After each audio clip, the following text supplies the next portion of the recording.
El Señor los continúe bendiciendo grandemente.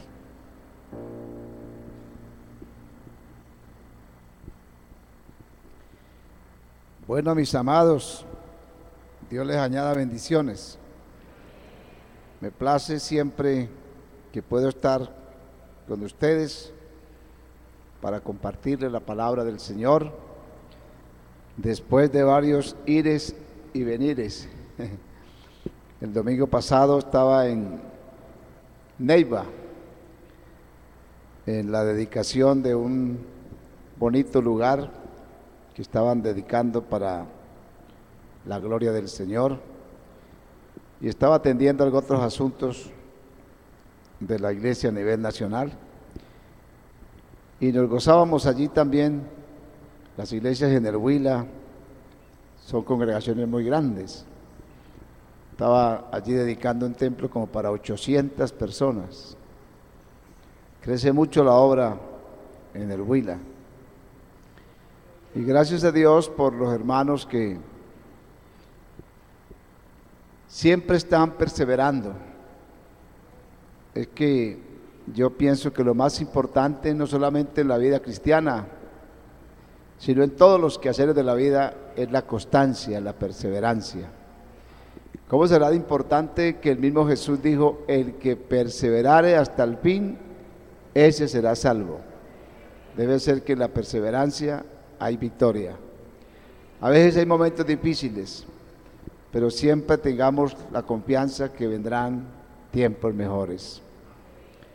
Esto lo estamos confesando y además lo estamos viendo en muchas personas, y a usted y a mí también nos llegará el turno, porque bendiciones hay a granel de parte de Dios.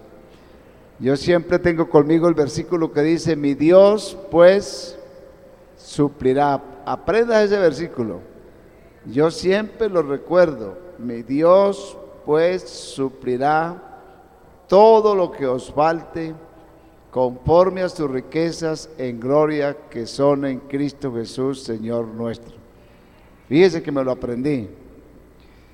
Mi Dios suplirá no solamente lo material, obviamente, sino también lo espiritual. Mi Dios suplirá. Vamos a la meditación de la palabra del Señor, ahí sentados, y abran sus Biblias en el primer libro de las Crónicas. Primer libro de las Crónicas. No se dice primera de Crónicas, sino primer libro de Crónicas.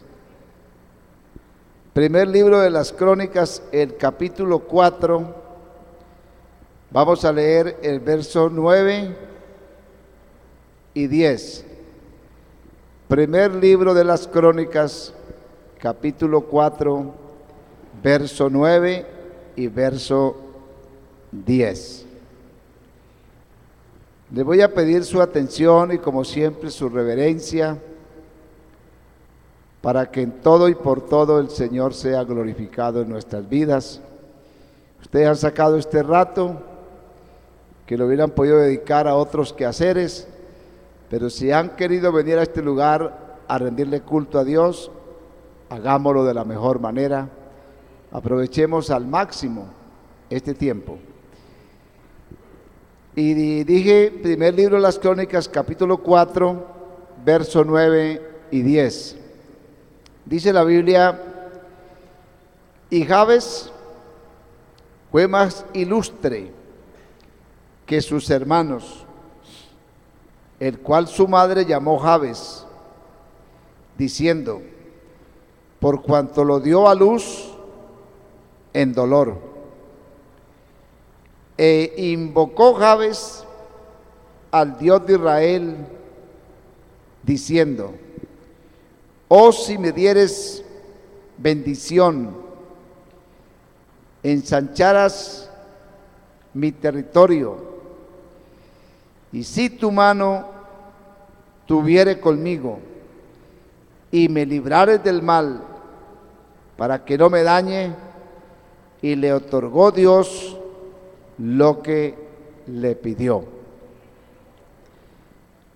Vamos a meditar sobre la oración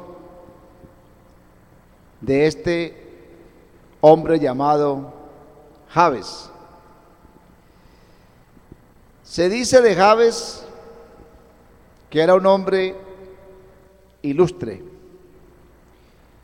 Ilustre más que todos sus hermanos, el más ilustre de todos sus hermanos. Ilustre en aquellos tiempos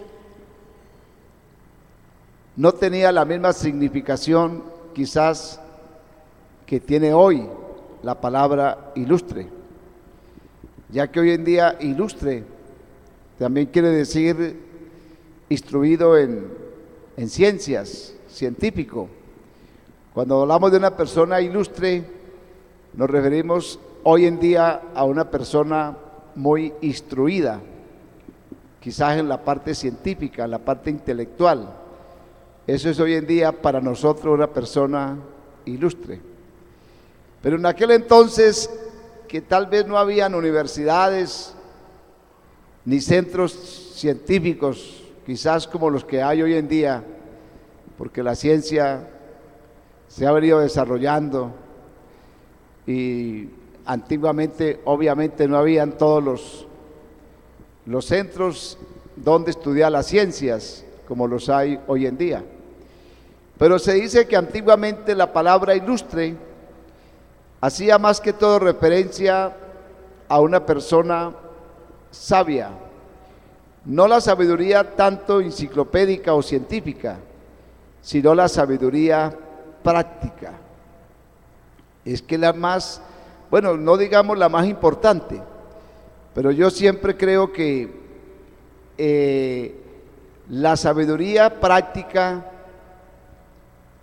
al fin y al cabo, es la práctica, la que se usa en la cotidianidad de la vida, en el diario vivir, que es la que tanto piden y dice Dios que pidamos. Si alguno es falto de sabiduría, pídala a Dios, y que ante todas las mayores riquezas y posesiones que uno desee adquirir, dice, ante todo pide sabiduría, porque la sabiduría me atrevería a decir que es la mayor de las riquezas.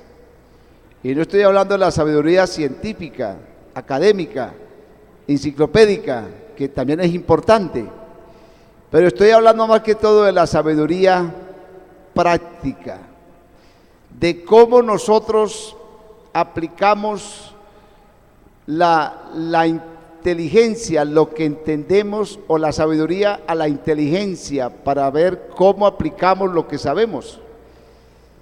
Porque el problema generalmente de muchas personas es que no sabemos aplicar en la práctica lo que sabemos. O sea, no sabemos aplicar los conocimientos a la vida práctica. Sabemos muchas cosas, quizás como sabe el médico que el cigarrillo hace daño a los pulmones, mas sin embargo él fuma. El mismo médico sabe el daño que hace el licor al cuerpo, pero él mismo es un borracho. Entonces, aunque él tiene un conocimiento científico de las cosas, en el momento de aplicar esa sabiduría a la práctica, no es sabio, es ignorante. Es una contradicción. Pero se refiere entonces a Jabes como un hombre ilustre, un hombre sabio, un hombre inteligente, un hombre digno de credibilidad, un hombre digno de confianza. Debe haber sido un hijo o padre o esposo, yo no sabría decir, pero debe haber sido muy ejemplar, porque se le consideró entre todos sus hermanos un hombre ilustre, que sencillamente está diciendo un hombre de buenas costumbres de vivir, de buenas maneras de vivir. Eso quiere decir ilustre. Un hombre de muy buenas costumbres en la forma de vivir y en la forma quizás de relacionarse con los demás. O sea que este hombre debe haber sido temeroso y conocedor de Dios desde tiempos, quizás desde su propia infancia. Yo no sabía decir quién fue su padre, quién fue su madre, pero lo supo dirigir y hizo de él un hombre ilustre. Y entonces dice que él, con todo ese bagaje de conocimientos y de aplicabilidad del saber a la práctica de la vida, entonces dice que él oró. Y me parece muy importante lo que antecede a la oración, porque yo creo que muchas veces en nosotros hay mucha frustración en cuanto a las oraciones que hacemos, porque no vemos respuestas como de lo que esperamos y por lo que estamos orando. Y muchas veces hay como desánimo, hay desaliento. ¿Por qué a mí Dios no me responde? ¿Y por qué a mí las cosas no se me dan? Y a veces pensamos o queremos como que las cosas se resuelvan con una oración, o tal vez que se resuelvan con un ayuno, o tal vez con una vigilia. Es decir, con algún acto que yo pueda hacer para Dios, a ver si eso mueve a Dios y de alguna manera las cosas cambian a mi favor. Y olvidamos las cosas, decía yo, que deben anteceder a la oración. En Santiago creo que es que dice el apóstol, y me ha gustado mucho y me aprendí ese texto en otra versión, que dice: la oración de el justo obrando eficazmente puede mucho. O sea, la oración del justo, diría yo, que obra con eficacia. La oración del justo que obra con eficacia puede mucho. Quiero decir que hay oraciones que pueden mucho, pero tienen mucho que ver con lo que antecede con el orador. Es decir, ¿qué es lo que pasa realmente con el adorador o con el orador? ¿Hasta dónde el adorador o el adorador de Dios en verdad es una persona ilustre, es una persona instruida, es una persona de buenas maneras, es una persona de buenas costumbres, es una persona honesta, es una persona transparente, es una persona confiable? Porque yo diría que todo eso lo hace que el presentarse a Dios no sea como una simple manera de proponerle a Dios como un negocio, porque con Dios no se negocia, porque Dios no se tranza con el mal. Y a veces uno piensa, bueno, la oración es como inconscientemente una propuesta a Dios. Yo voy a orar, yo voy a ayunar, yo voy a leer, yo voy a hacer esto. Y hay como una especie, suena como un poco duro, de chantaje hacia Dios, para que Dios me pase por alto y me haga el favor o me haga el bien. Entonces hacemos como una especie de transacción, de negocio. Yo hago esto y entonces espero una respuesta de parte de Dios. No por lo que yo soy, sino por lo que yo hago. Entonces no funciona así con Dios. Yo pienso que para Dios es mucho más importante no lo que yo hago para Dios, sino lo que yo en realidad soy para Dios. Es el ser antes que el hacer, porque son dos cosas muy diferentes. Uno puede hacer muchas cosas, pero realmente, ¿qué es lo que me inspira a mí o qué es lo que me mueve al hacer las cosas? Fijémonos que Jabes no hace ningún tipo, digamos, de ofrecimientos a Dios, y es mejor no ofrecer. Yo me aterro cómo está hoy en día digamos, de desenfocada la manera como muchos presentan a Dios y la manera como muchos predican, al punto de que se manejan mucho los términos pacte con Dios, haga un pacto con Dios, pero por Dios, y valga la redundancia, ¿yo qué voy a pactar con Dios? Porque pactar es como decir, bueno, miti y miti, yo hago esto y usted hace lo demás. Y se usa mucho el término pactar con Dios, pero yo diría que nosotros no tenemos nada que pactar con Dios. Ni siquiera deberíamos hacer votos a Dios, porque la Biblia dice, no está mal que los hagamos, pero sí nos hace ver la responsabilidad. Cuando a Dios hagas votos, una vez se hace cosas a la ligera, Dios, ay Diosecito, y algunos dicen, papito Dios, si tú me das tal cosa, yo te prometo que voy a ser fiel. Y yo me imagino la gente por el fin de año comienza a enmendar, a corregir, porque quieren pasar al nuevo año como con una nueva mentalidad, y entonces entramos como a negociar con Dios, y Dios no se tranza con el mal. Dios es un Dios recto, y no es un Dios recto, Dios es recto sencillamente, porque no hay más Dios. Pero el Dios de la Biblia es un Dios recto, es un Dios de verdad, no es un Dios de mentiras. Y si yo soy un creyente del Dios de verdad, debo ser un hombre de verdad. Si yo soy creyente del Dios de amor, debo ser un hombre de amor. Si yo soy creyente del Dios de paz, debo ser un hombre de paz. Y eso es lo que yo quiero que ustedes y yo entendamos, que no es lo que en algún momento le podamos ofrecer a Dios.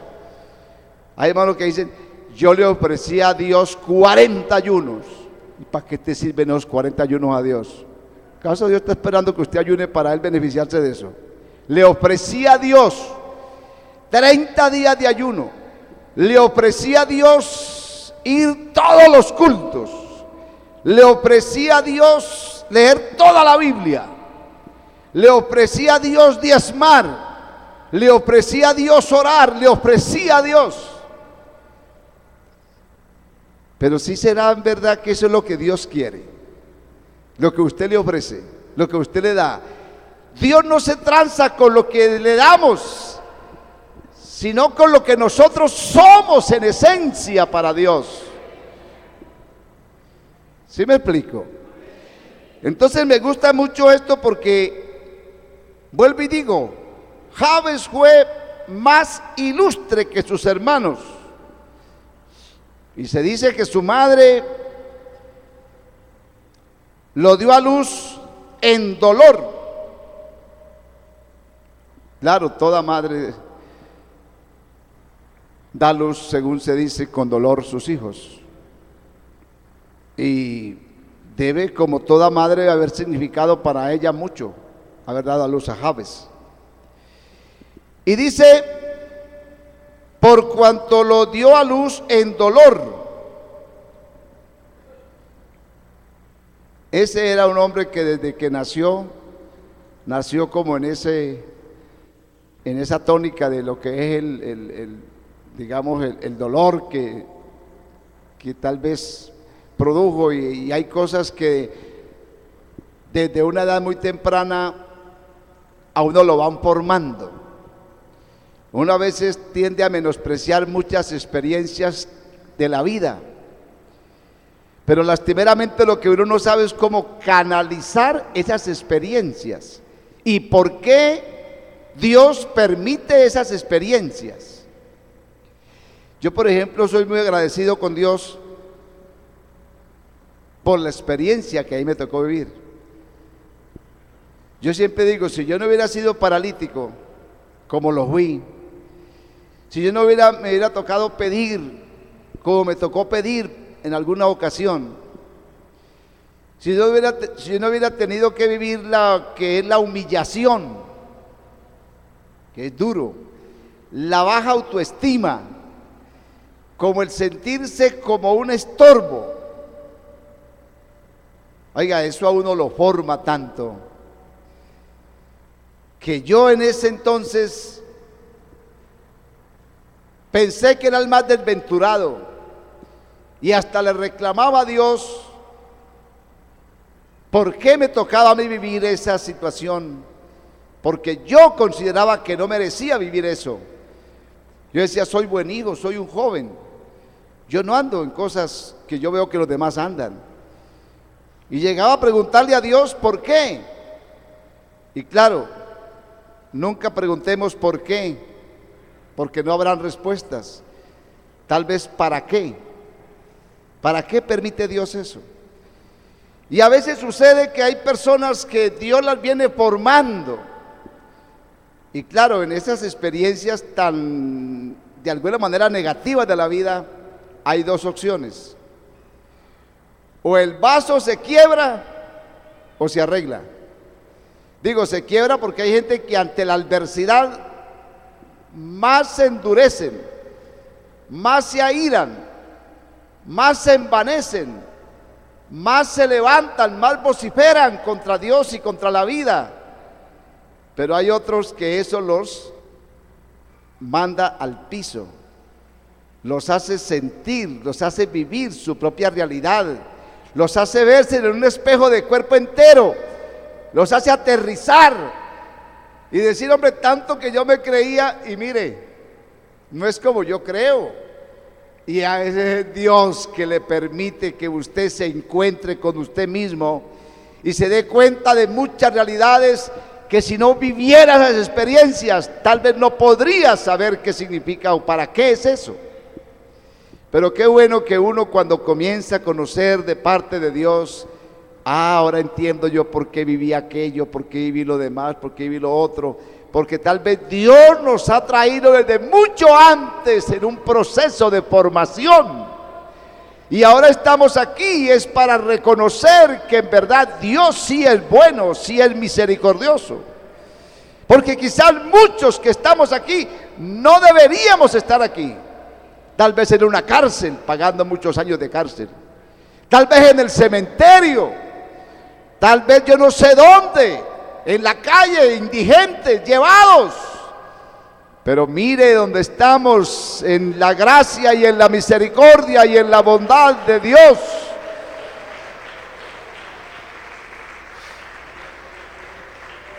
Aleluya. Porque esas adversidades que hemos vivido o esas abundancias que hemos vivido no nos desaforaron. Por la gracia de Dios superamos esa etapa. Esa etapa ya está superada. Cierre esa ventana y viva la realidad que tiene ahora con Dios y con su fe en Dios. Concéntrese en el tiempo de ahora y dele gracias a Dios por haberle permitido pasar por donde pasó y aquí está. No con quejas, no con reclamos, sino con agradecimientos, con gozo, con alegría, sintiéndose en verdad un bienaventurado, un privilegiado de la vida y de Dios.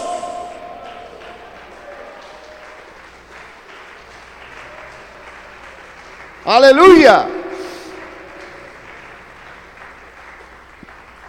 Jabes fue concebido en dolor. Su madre tuvo dolor. Y algo estaba leyendo por ahí de lo que significa Jabes. Dolor, aflicción. Pero tal vez eso lo hizo caballero. Amén. Tal vez eso lo hizo honesto. Tal vez eso le llegó a figurar el nombre de el más ilustre de todos sus hermanos. Ilustre. Y él oró, pero fíjese lo que antecede a la oración. Entendamos esta palabra, hermanos, para que, como dice la Biblia, nuestras oraciones no tengan estorbos, porque hay muchas cosas que estorban la oración. Si no corregimos nuestras formas de ser, de actuar, si en verdad no enmendamos nuestros caminos, si no cambiamos nuestra actitud, nuestro comportamiento, qué pena decirles, pero de nada sirve la oración. Porque es que Dios no se tranza con que vengamos y nos arrodillemos y lloremos. Eso ayuda. Pero Dios dice, sí, está bien, pero y cuando te pares de ahí, te vayas otra vez, ¿qué va a pasar contigo? ¿Vuelves a lo mismo o en verdad te corriges? Porque si vuelves a lo mismo, estás perdiendo tu tiempo ahí arrodillado. Sencillamente estás perdiendo el tiempo. Pero si en verdad lo que quieres es convertirte en un caballero, en un ilustre, en un verdadero hombre de Dios, bienvenida sea esa oración, bienvenido sea ese ayuno, bienvenida sea esa vigilia, bienvenidos sean tus diezmos, bienvenida tu ofrenda, bienvenido todo lo que haces, porque hay un antes que es lo que a Dios más le interesa. ¿Sí me explico? No es el momento. Uno a veces en momentos espirituales como en momentos pasionales dice tantas bobadas, y discúlpeme la expresión, pero así es. Pero simplemente son momentos fugaces. Pero Dios no se tranza con palabras bonitas. Por eso la Biblia dice, ay de aquel que ¿qué? ¿Sí lo saben? Ay de aquel que cree que por su palabrerío va a ser oído. Porque a veces tenemos unos argumentos que creemos que así como ese argumento que usamos para hablar con la esposa o con el negociante o con el papá o con la novia para buscar o obtener lo que queremos, que así mismo podemos venir a Dios a decirle, bueno Señor, no, Dios no se tranza con un verbo. Ahorrémonos las palabras, porque antes que pronunciemos las palabras ya Dios sabe la intención del corazón. Esto es asunto de caballeros, esto es asunto de gente ilustre, esto es asunto de gente que en verdad quiere y desea una transformación profunda en sus vidas, en sus hábitos, en sus conductas, en sus formas de vivir. Esto es para caballeros. Y usted y yo podemos ser unos caballeros. Si no lo somos, podemos serlo. Amén, gloria a Jesús. Nadie nace caballero. Las cosas de la vida lo pueden volver caballero o patán. Y fíjese que este hombre en todo ese antecedente oró a Dios. Y Jabes oró a Dios por 4 cosas. Mire usted, el verso 10. E invocó Jabes al Dios de Israel. ¿Qué? Diciendo. Fíjese que él no está ofreciendo nada. Hay gente que siempre está viendo a ver qué ofrece. Pero siempre es más lo que quiere sacar que lo que viene a dar. ¿Sí me explico? Siempre es más lo que quiere llevarse que lo que quiere dejar. Y Dios no se tranza así. A Dios no le importa tanto lo que tú vas a dejar, sino quién en realidad es lo que vas a dejar. No son sus lágrimas, no es su oración. Dios va, digamos, a lo profundo. Dios no se queda en la orilla. Él dice: dame, hijo mío, ¿qué? Tu corazón. ¿Y qué? Y miren tus ojos por mis caminos, pero dame primero el corazón. Dame, hijo mío, tu corazón, y miren tus ojos por mis caminos. Porque cuando yo doy el corazón a Dios, que es lo más preciado de mi vida, ya mis ojos alumbrarán el camino a seguir. Dele gloria al nombre de Jesús. Alabado sea el nombre de Jesús. Javer no vino trayendo nada. Es que esa cultura religiosa católica, judaica, ha hecho mucha carrera. Ha hecho demasiada carrera. Porque siempre desde el principio el hombre se inventó traer presentes a Dios. Y eso no es que esté mal. Además la Biblia los pide, ¿cierto? Pero no de cualquier persona. Yo recuerdo el celo tan grande que había al principio entre nosotros, porque nos fijábamos en la gente que diezmaba. Queríamos estar seguros que la gente que traía sus diezmos fueran, verdad, gente producto de trabajo honesto. Queríamos estar seguros de eso. Había celo en lo que la gente traía para Dios. ¿Y quién, verdad, trae la ofrenda? Porque en apariencia las ofrendas pueden representar mucho en apariencia ante los hombres. Por eso la Biblia dice que lo que hagamos con la mano derecha, no lo sepa la izquierda, y cuando Jehová haga votos, no tardes en cumplirlos, y sea muy prudente. No trate de impresionar. No tratemos de impresionar a Dios, porque imagínate, a Dios nada lo impresiona. Por eso en Miqueas es que hay un texto que dice, creo que es Miqueas, que dice: ¿con qué me presentaré?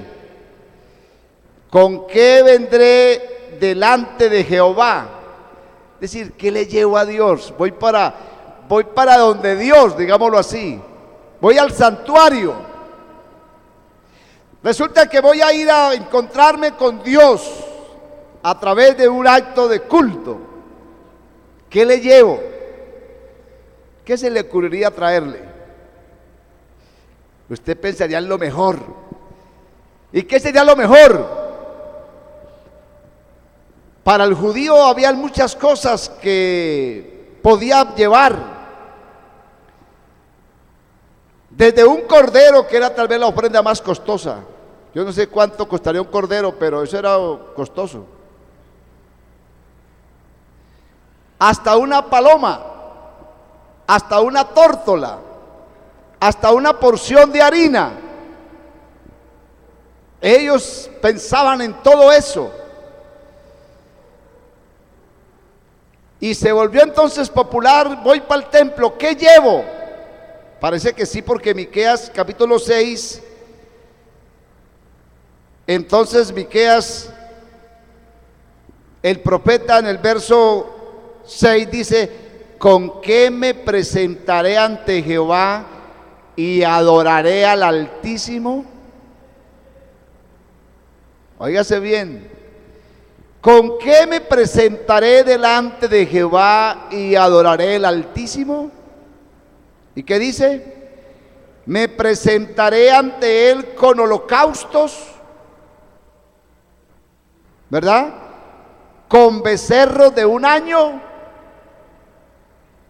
¿Se agradará Jehová de millares de carneros o de 10,000 arroyos de aceite? Hasta 10,000. Oiga, qué gente tan generosa. 10,000 arroyos de aceite. Yo simplemente entiendo que eso era muchísimo. pero hasta allá llegaban, porque dice ahí, ¿no? 10,000 arroyos de aceite. Daré mi primogénito por mi rebelión. Mi primogénito, estamos oyendo eso. Mi único hijo lo voy a dar por mi rebelión.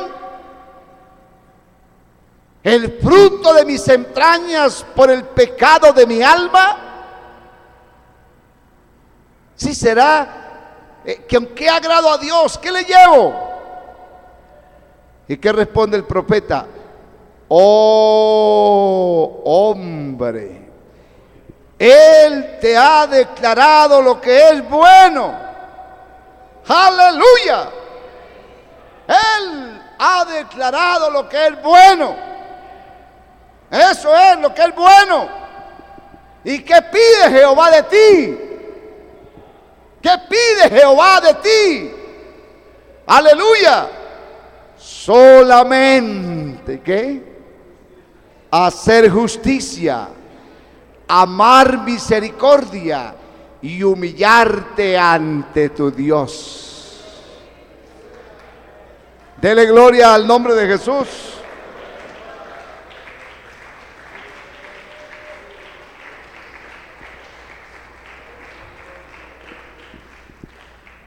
Amar, hacer justicia, amar misericordia y humillarte ante tu Dios. Lo que yo simplemente entiendo es que esto es mayor que todo lo anterior. ¿Sí me estoy explicando? Justicia, justicia, justicia. Yo entiendo por justicia como, ¿qué se llama justicia? Tantas cosas, ¿no? Pero justicia, sencillamente yo, cuando voy de los abogados o de los jueces, siempre está ahí una figurita simbólica de la balanza, ¿verdad? El equilibrio que debe haber entre todo. Justicia, justicia, juicio, juicio. Amar misericordia, misericordia. Mano, eso es más. Usted no se preocupe. A veces con Dios nos pasa como les pasa a los esposos o a los hijos. Mi madre siempre me decía, como yo generalmente el día de la madre no tenía con qué darle un regalito, porque pobrecito yo no tenía con qué. Sí, no tenía. Entonces yo le decía, ay mamá, ¿yo qué le regalo? Y no, mijito, no te preocupes. Más que cualquier regalo, mijo, lo que tú haces en obediencia, en sujeción, eso es más que cualquier regalo. Y entonces me salía más barato a mí. Ah, pues obedecer. A veces ni tan barato, pero era una, ¿verdad? ¿Cuántos hijos se desesperan y quieren dar el mejor regalo a la mamá? ¿Para qué esa señora ese regalo si ese hijo es un zángano?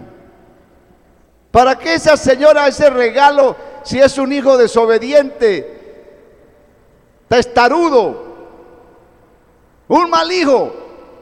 ¿Será que en verdad la madre se deja transar porque el hijo le llevó un bonito regalo? Tan lindo mi hijo. Pues claro, las madres son tan alcahuetas y son tan buenas madres que de alguna manera agradecen, y es que en verdad. Pero lo que yo quiero decir es que su mamá le gustaría algo más que ese bonito regalo y ese bonito moño. Le gustaría que usted llegue más temprano a la casa, porque es que está llegando a la madrugada. ¿Y qué madre le gusta que los hijos lleguen a la madrugada? Pero qué tal que tú le digas, madre, ¿sabes qué? Estoy pensando que en verdad te estoy haciendo sufrir mucho, porque tú no duermes esperando que yo llegue. Y sabes qué, mamá, de aquí en adelante voy a llegar más temprano. ¿Usted no cree que esa madre diría, eso es el mejor regalo que me has dado, hijo mío? ¿O no? Y así hay tantas cosas que sería el mejor eso. Y eso pasa con Dios. ¿Qué le doy a Dios? Vamos a tener el día de acción de gracias y vamos a venir a traer un presente. Esperamos que sí. Pero no esté pensando, ¿y qué llevo? Bueno, ojalá que antes que traigas la ofrenda, anteceda tu propia vida, que es la mayor ofrenda para Dios. Amén. Hades pidió 4 cosas que quedan pendientes para el próximo sermón. Gloria a Dios. Lo que quiero que entendamos esta tarde es precisamente lo importante de no preocuparnos por los momentos de religiosidad, que son importantes. Cuando nosotros venimos, como dice la Biblia, que levantemos delante de Jehová, como dice, manos limpias. ¿Sí será que cuando usted canta, te adoro, buen Salvador, y se ven tan lindas las manos así? Bonito, ¿verdad? Pero uno ve las manos ahí, ¿y cómo las verá Dios? ¿Qué tan limpias están sus manos? Y no hablo si se las lavó y se las desinfectó. Hablo qué tan limpias están sus manos. Porque me dice la Biblia que levantemos manos limpias. ¿Sin qué? Sin ira y sin contiendas. Porque el asunto no es levantar la mano, el asunto es que haya paz, que haya gozo, que haya santidad, que haya verdad. ¡Aleluya!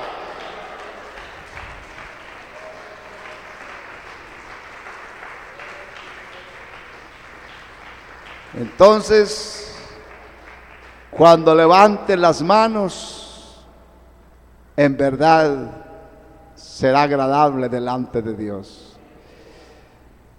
Tal vez no diezmas porque no tienes que diezmar, tal vez no ofrendas, no tienes que ofrendar, y no te preocupes, aquí no estamos esperando eso, porque si usted es un verdadero caballero, si usted es un hombre ilustre, Dios le va a poner tanto a su cuenta que un día tendrá usted mucho que traer. Pero por ahora no te preocupes por eso. Procura ser ilustre, ser caballero, ser hombre de verdad. Aleluya. Adorado Dios, adorado Dios. Póngase en pie y adoremos a Jesús esta noche. Oh, te adoramos, Señor, te adoramos, Señor, te adoramos, Señor, te adoramos, Señor. Enséñanos, Señor, cada día tu camino y encaminaremos en tu verdad. Danos la luz del entendimiento, Jesús. Bendiga a Dios cada día a los que se disponen con un corazón sincero a buscar tus caminos. Ilumina nuestras sendas, Señor, por donde hemos de ir. Aleluya. Gloria a Dios, aleluya.